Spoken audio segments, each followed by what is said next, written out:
Backed by popular demand this week, we have Graham Furnis, who's a senior consultant at ThoughtRock, presenting ITIL 2011 Refresh, Is Business Relationship Management Really New?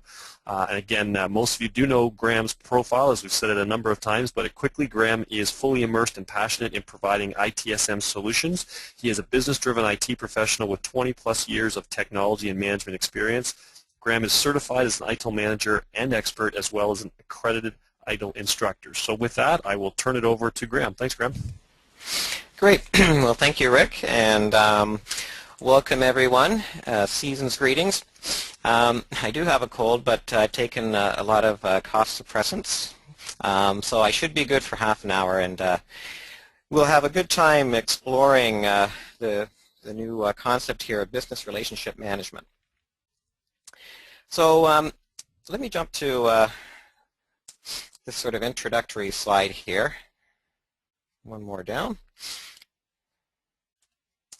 Okay, so the title of this presentation, and I'll just bring up my my felt pen tool.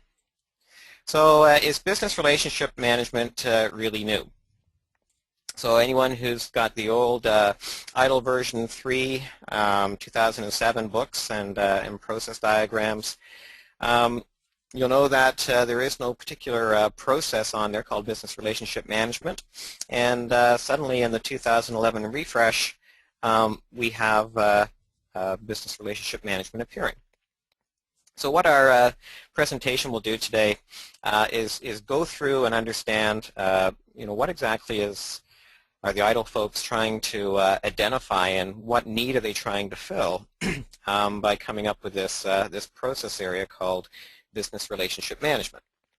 So I'll come back to this slide a little bit, but let's start off by taking a look at the 2011 process diagram, and we need to figure out, so if it's a new process, where does it fit? And if I get my pen drawing tool, the arrow points to it right here. So business relationship management, it's right here in the middle in the service strategy section. And it's something that wasn't there before in the previous version 3 diagram. And it's part of a trend, just to sort of mention some background to it, a trend with ITIL is trying to get IT in the business more and more aligned and integrated. And a lot of the direction that ITIL is taking in the refresh of the books is just trying to clarify more and more about how to do that. So going back to our question, just the initial one, is business relationship management really new? Not really. If I go back to my the old books and so on, we've always talked about business relationship management before, back in the first editions of the ITIL version 3 books, and I didn't go back all the way through my version 2 books, but we did go through, or they mentioned business relationship management back there as well. So it's really nothing new, and the reason it suddenly appears in the ITIL framework is that this is what ITIL tends to do. Well, that's a second phone. So sorry. I didn't follow my instructions and turn off my secondary phone, but we're back in business here. So with business relationship management, what ITIL tries to do with these processes, the way the whole framework is built, when they start to recognize that more and more companies are focusing on a particular area, and we want to provide some type of structure and formal identification of what we're already doing, then they, the ITIL sort of method of doing things, they say, well, let's make it a formal structure within our ITIL framework, and we'll create a process to manage it. So in answer to this presentation, business relationship management is actually nothing new. It's something we've been doing for a very long time, but what the version 3 refresh did is recognize that it's something that's pretty significant. It's another piece of the puzzle to help get us closer to the business. And by formalizing it into a process area within the process structure we see here, ITIL hopes that people become more aware of it.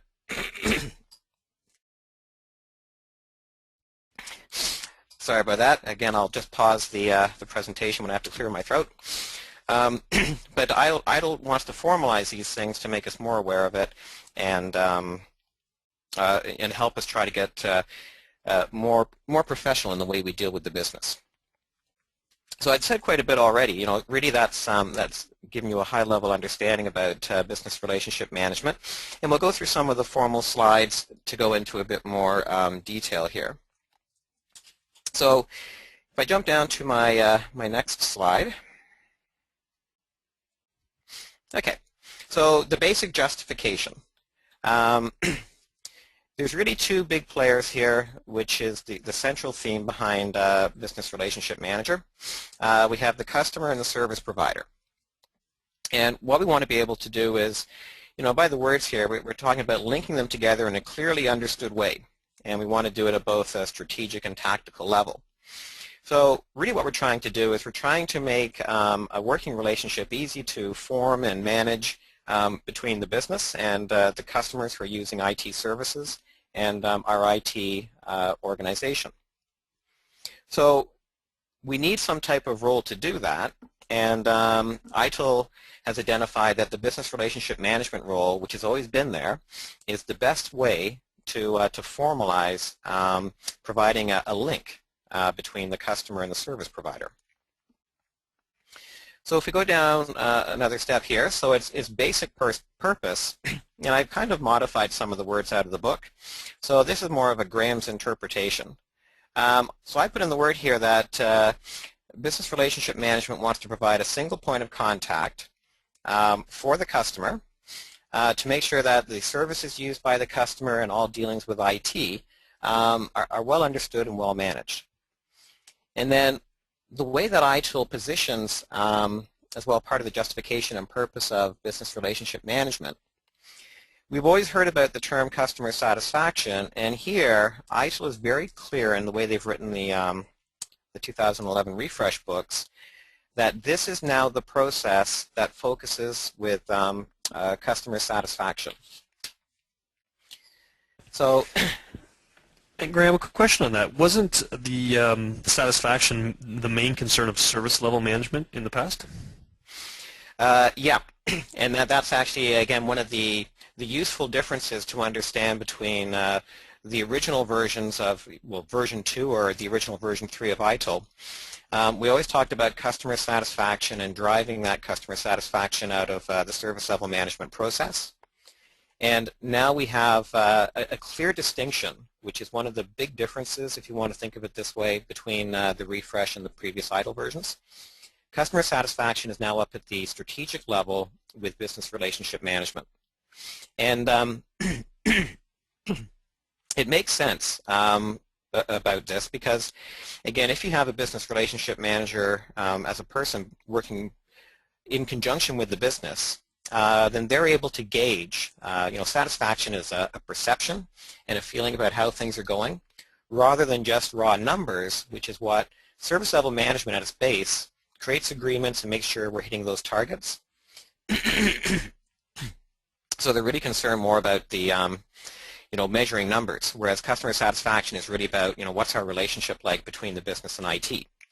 So this is a good takeaway, and it's an important point. It really, again, shows that ITIL in the version 3 refresh, and I'm sure as new editions come out down the road, they're really driving more and more at the strategic business and IT alignment.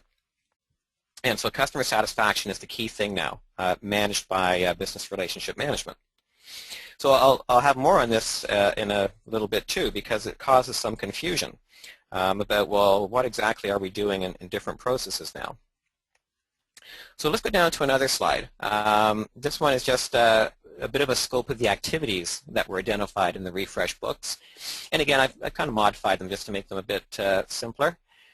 But the top line here, the key activity right up here is all about building the business relationship between the customer and service provider.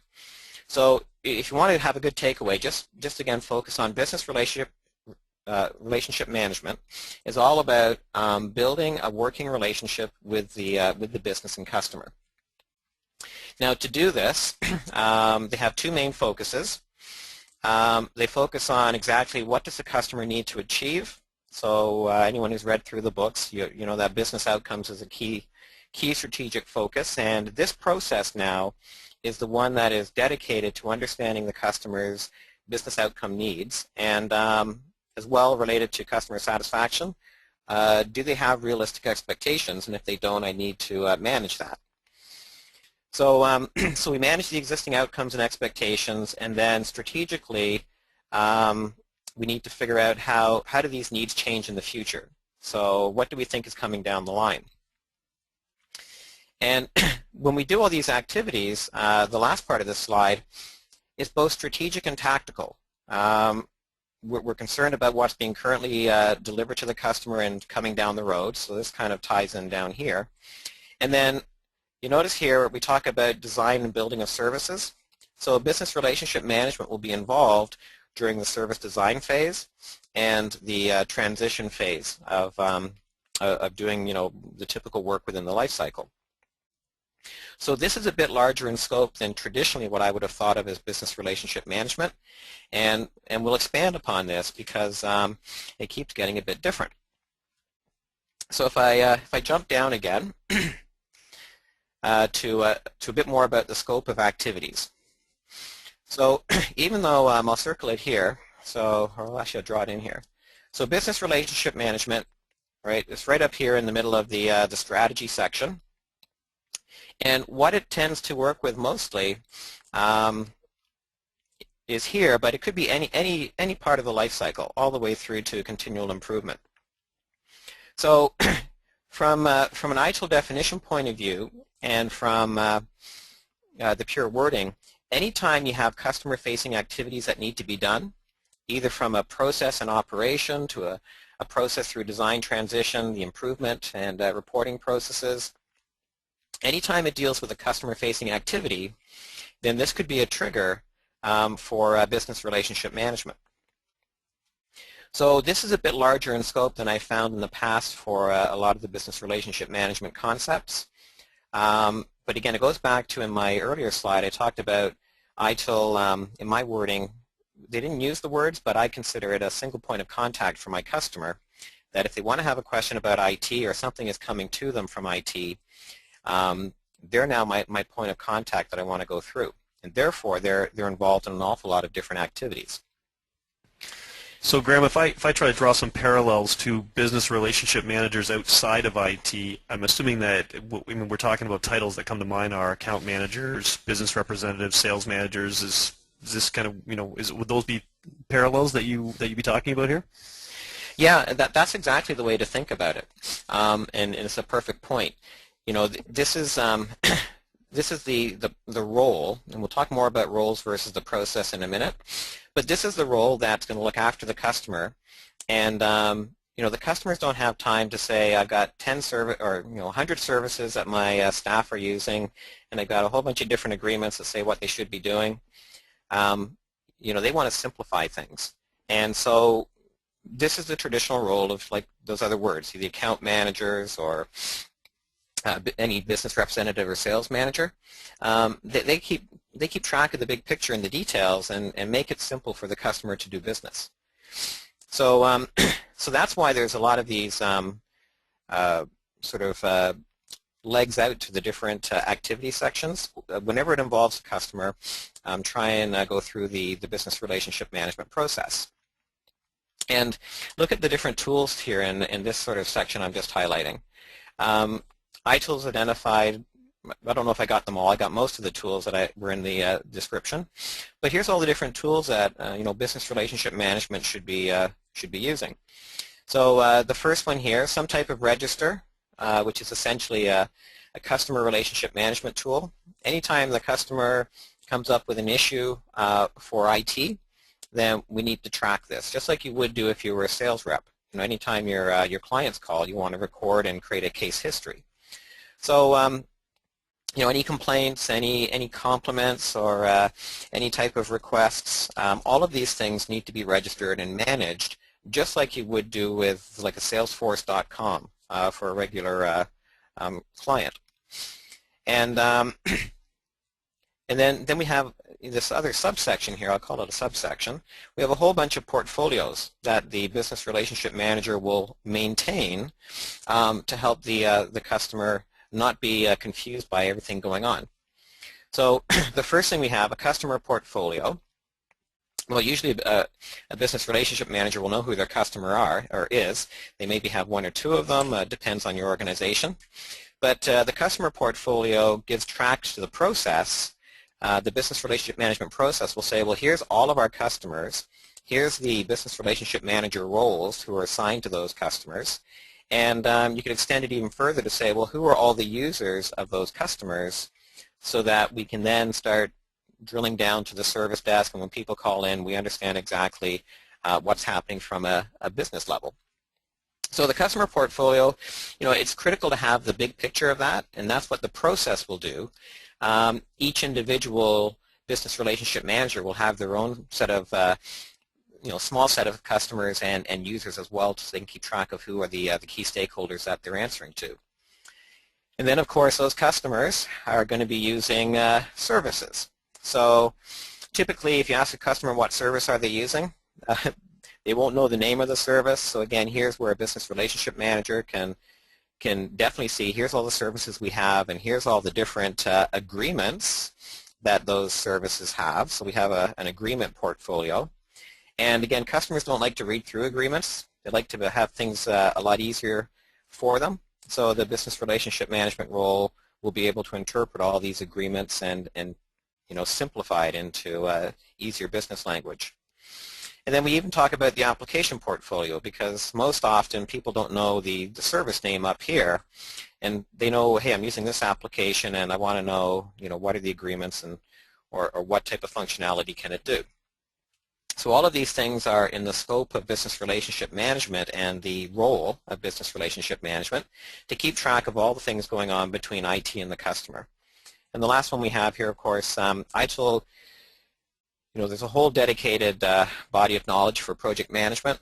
And my theory with ITIL is that you can never think about ITIL without project management, because that's how a whole bunch of different things go on within IT. So we have the project schedule, and what are the different projects going on that relate IT and the business together for some type of service work. Graham, a couple questions here. Yep. If you get a minute, so one, I guess, is more of a comment, is that when I look at this screen, what this says to me is typically what the relationship criteria is to interface with an outsourcer. So when an internal IT services kind of need to, if they take that same approach as what will be required if this was an outsourced service, to me these pieces would be in place. Would you agree? Oh yeah. Yeah, and again, it's what ITIL is trying to do, is trying to make the IT organization a business within a business, and therefore it's very much, these are the pieces you'd want to have in place for an outside service provider, and we're trying to make the internal one more and more closely aligned and looking like an outside service provider, because they can be very well come up with the numbers and manage their justification for what they're doing and at what costs. Very good. Yeah. Excellent. Yeah, that's perfect. And because I think that's, to me, that's what's glaring as I look at this, is that's a relationships model that would be established if you were outsourcing services, whether it's IT services or not. I mean, these are critical components. So fantastic. Second question from Robin is, can you speak to business relationship management versus demand management? Oh, okay. Yep. Let me jump back a slide just in case some folks aren't familiar with demand management. So demand management is this process down here. And the way I've always described and understood demand management based upon us having a service, that's the process, typically I link it to business analysis. That process goes out and understands, here's what the actual business functionality is. This is what the business is doing, and we're going to create a service that will try and in some way improve that activity or make it more productive. We have some type of business goal to apply IT to make an improvement somewhere. So demand management is an analysis type of process that once you decide you're going to either create a new service or you're going to make a major change to an existing service, demand management has a task to say, go out there and figure out exactly what the business is doing, and then come back and give us the high level functional requirements about what we need to do within the IT organization.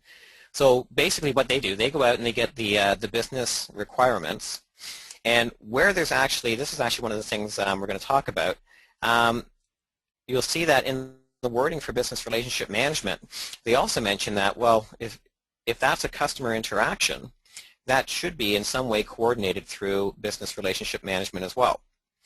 So there's an area where I probably have to do a bit more reading just to clarify that even for myself. To me, there's a bit of an overlap between business relationship management and demand management.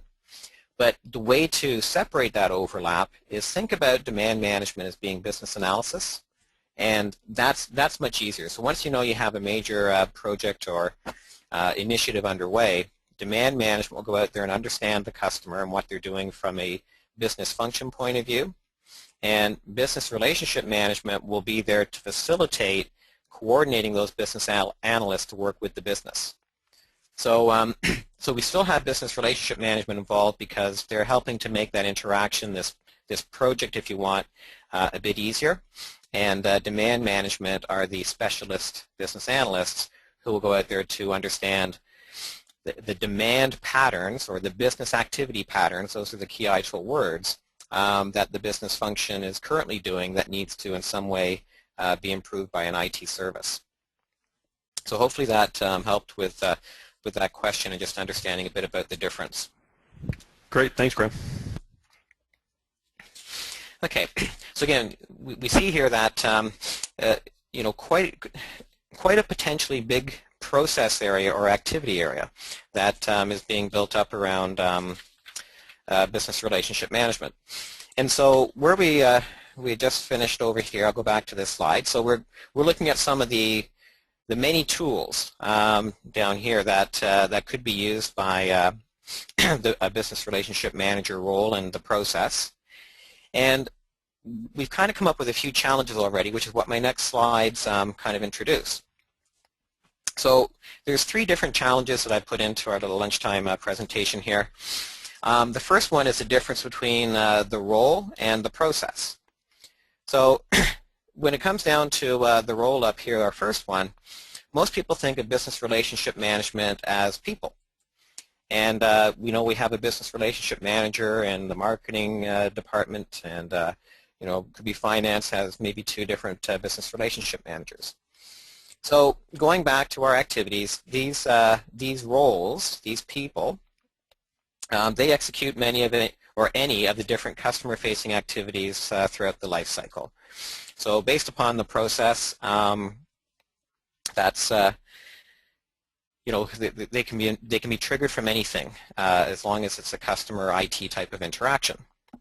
And then actually, I'll ask a question here, Rick. If you think about even when you think about some of the sales type of activities for business relationship or client relationship managers, can you think of any specific flow that comes to mind for the business relationship management process?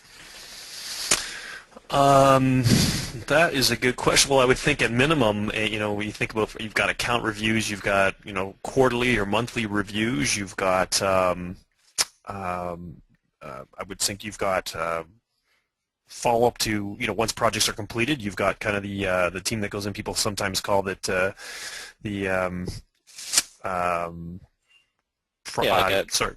Like an acceptance team, yeah. Yeah, like acceptance team and kind of the wrap up of the project. And I mean, there's all those pieces, but you've always got the relationship and manager involved there to make sure that the satisfaction's there and that everything's happening. So again, you wouldn't necessarily know that typically happens inside an organization with the IT department, but I can see where that's going. Yeah, and actually that's great because you mentioned the kind of the words that I would put here. When I think about business relationship management and I think about the process down here, I think to myself as well, when we're reviewing how with the customer, how do you like our IT services that you've been receiving for the year? This really closely touches service level management and doing service level agreement reviews. And it's a customer-facing activity. So ITIL in the refresh version, I can't recall now having read through it all, I don't think they mention that task is removed from service level management, but I would let the business relationship management role go through now and do some of the review activity. So here's the text, which is coming from the ITIL publication. I think there is an actual process flow. So ITIL says in the book there's no specific end-to-end business relationship management process flow. I think there is one, though, in terms of reviews and, let's sit down on X number of days per year and just have a quick review about how you think things are going. We can make use of service level agreement reviews and everything else. But other than that, there's no activity in terms of a major change or process flow. So what ITIL is trying to say here, the reason it's kind of confusing about why do we need a business relationship management process department, if you want to think of it that way, when there's no particular flow. What happens is that, again, anytime there's a customer-facing activity from the life cycle, that could trigger this process. So here's our first point, and this is probably the key one. Most process activities are sub-processes from elsewhere in the service life cycle. So if we kick off a change and it's going to affect the customer, then the business relationship manager needs to know about that, and they're going to do the communication and coordination work with the customer. If we're investigating some major problems on services which are affecting the portfolio for the customer, again, the business relationship management role will get involved. And then as well, this process, there may be some type of request from the business. So based upon the business cycle and the business process, this role is going to be triggered to do different types of activities. And then so really, the role is triggered by other things except for its own sort of internal review type of activity. So this is a bit of a challenge. This is why it's hard to kind of imagine what would I do if I had a business relationship management process. Really what I want to do, we always think about the people up here, and we have the business relationship manager roles. And then in terms of the process they execute, it's really they're executed as needed whenever there's a customer-facing activity. So then let's go on to another challenge here. So what about the challenge and the difference between the role of business relationship managers and now the role of the service level manager? So I kind of touched on this earlier. So the way that ITILs distinguish these now, building a business relationship is what business relationship managers and the process are focused on doing.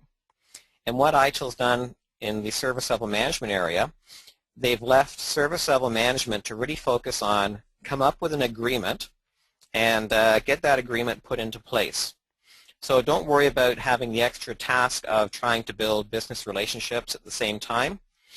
What ends up happening is that, as I understand the new sort of flow, the way I envision it, service level management will come up with these agreements, and they're going to feed it back up here and work with the business relationship managers in terms of defining them and then reviewing them in the long term. So service level management, their caseload or the workload that they've had since the version 2 days is being decreased every version of ITIL that comes out, so that they can just focus on create agreements and make sure we hit the numbers. So that's what I think that process is becoming more and more of. So the other difference is that service level management is now very much just tactical and operational, right? We create the tactical service level agreement, which is the top numbers we're trying to achieve, and then all of the operational support teams have their operational level agreement numbers. And up here, the business relationship management process will now take those tactical things like the SLA and review these with the customer as well as other basic customer satisfaction type of content to say strategically how are we doing. And then again, here's another change. We talk about now, we determine customer satisfaction strictly within the business relationship management process, and all we're focused on now in service level management is achieving our agreed levels of service. Right? So it's very much now, service level management is tactical, and we're giving the strategic role of really working with the customer to the dedicated teams of business relationship managers. And I put one other slide in here as a challenge. This is my own slide because I had these questions, and so these are sort of my own in the blue text here, these are sort of my own sort of words and so on I put in here. So what about the role of service owners? When I started to think about all the pieces I know of from the ITIL framework, I thought, well, it's a bit confusing now about service owners. So again, nothing changed here. The bullet points at the top, this is the same basic role of business relationship managers. They're strategic, they build the business relationship, and they're focused on customer satisfaction. So, well, what about a service owner then? Where they have a place that fits in to the overall ITIL framework is that they're focused on specific IT services and how they're excuse me, how they're represented throughout the life cycle. Because they're representing a service throughout the life cycle, they tend to be, they cross the spectrum from strategic all the way down to an operational focus. And of course, they're going to have to work with business relationship management at the strategic level. And their primary measure is both customer satisfaction and also the overall service level agreement achievement for the service. So what do you think, Rick? Does it look like there's a bit of an overlap here? Yeah, and actually it's a good question that there does seem to be some overlap, and we've got a couple other questions that might be related that maybe we can get you to answer right now, Yeah. and also do a quick time check. We've got basically 13 minutes left, so maybe we'll kind of fly through this here. But one question that comes in, don't you think a lot of companies combine the business relationship management and the SLM roles? Oh yes, a lot of businesses I think do combine those roles. And again, there's nothing in ITIL to say that that's wrong, because you're still doing the activities that are, or some or all of the activities mentioned here, and you've chosen that instead of having a separate process area and a separate role, you've combined the business relationship management role within service level management. And I think that's what would be a common scenario in today's kind of world of how companies have tried to organize a service management framework, because there was no formal process area to separate the two of service level management and business relationship management in the past. And I think a lot of companies would have interpreted saying, well, let's put that role into service level management because we're already negotiating agreements. And you know, it wasn't clearly distinguished before that customer satisfaction and achieving service levels are really two separate things. You can hit all the numbers of your service level agreements and still have unsatisfied customers. So, so the answer to that is that I expect this is actually a very, very common trend right now. People are trying to make the service level management role combined with the business relationship management role, and there's nothing wrong with that. It just makes it a bit more work within that one service level management process. And another comment here from George, will just kind of, I think it's more of a comment, that in 2011, SLM processes still includes CSAT along with CSI process for the business. SLM works with business relationship management, but as Graham mentioned, business relationship management is strategic, while service level management will focus on specific levels of service provided. If you want to comment on that comment, or just leave it at that. Yeah, I don't think I could add any more to it. That's very much you know, what we've been talking about here, and one of the key differences I wanted to bring out with this presentation. And then again, I want to come back to my slide for a minute too, because you know, I still didn't really clear up the overlap about service owners. I really strongly sorry, just hang on a second. Sorry, I just had to clear my throat. So I really want to clear up that I think service owners is one of the key success factors in an ITIL approach and any type of ITIL initiative. And you want to be careful of not, you know, confusing who does what. The benefit of having a separate business relationship management role, you have someone who every day they're in the business departments, they attend business meetings in a perfect world, so they know what's happening and they can say, oh, you know, we might be able to help on this new initiative you're doing, or we might be impacted by this new initiative, and I'm going to bring that information back to the IT organization. So I really think that's an important role to have. You definitely need a business relationship management role. And then, as I mentioned before, so I'm representing, let's say, the marketing department. I have my portfolio of services that the marketing department is using. So here's where I need to say, okay, well, I need to make sure all of these services are meeting my customers' objectives and their expectations, but I'm not the hands-on manager for every one of these services. So here's where you need to have the role of a service owner. So whether or not you might roll that into service level management or have it separate, where these are people who they're going to listen to the business relationship manager. They're going to work with my design and transition and operation teams to manage that service and make sure it's performing as best as possible. And here's the difference in the matrix too. The business relationship manager only has a focus of one customer, but a service could be used by multiple customers. And by having a service owner role, you have someone who is listening to not just one business relationship manager, but several business relationship managers who have the same service used for different purposes in a different way. So you definitely need to have a service focus, you need to have a customer focus, and therefore you really do need to have these three separate roles that we've just mentioned. You need a dedicated business relationship manager, you need a dedicated service owner, and you need the service level manager to make sure that we're managing all the agreements and reporting on the numbers, in which we could give those numbers to the service owner so that they know how their service is operating. And where that number is, or those reports are specific to a customer, we can give that to the business relationship manager to look after the customer's interests. So I think from here, I'm just going to go straight to, just for a time check, straight to the key concepts. And then we can kind of wrap this up, because I think I've kind of got out what I think are some of the main points here. So the way that I understand the process itself, the process is very much role-based. So you need to have, here I'll even draw a little person here.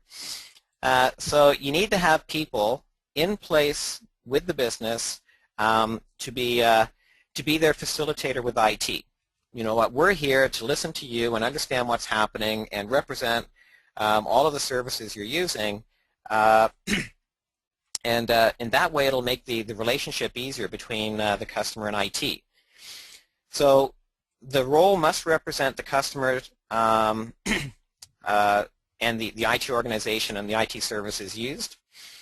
So they are an IT representative, and conversely they're the customer's representative as well. Right? They're trying to make sure we have a win-win situation, as opposed to just kind of having walls up where the customer bangs their head against the door trying to get something out of IT. So what they really try and do is they facilitate the working relationship between the business and IT, and therefore they're going to be involved in anything that comes out of IT or from the business that needs to go to IT. The role has to be closely interfaced with service owners and service level management, because service owners have that service end-to-end view and can make sure that we're truly delivering a good product. And service level management can make sure that, well, we've got agreements with targets on, and I can show you the numbers that we're hitting the targets. So, without a target, you don't hit it. So I think these three roles need to be closely integrated. And in terms of, do you need a separate business relationship management process? That's what the last little piece here is. I think that with anything, it makes sense to have some type of top-level structure.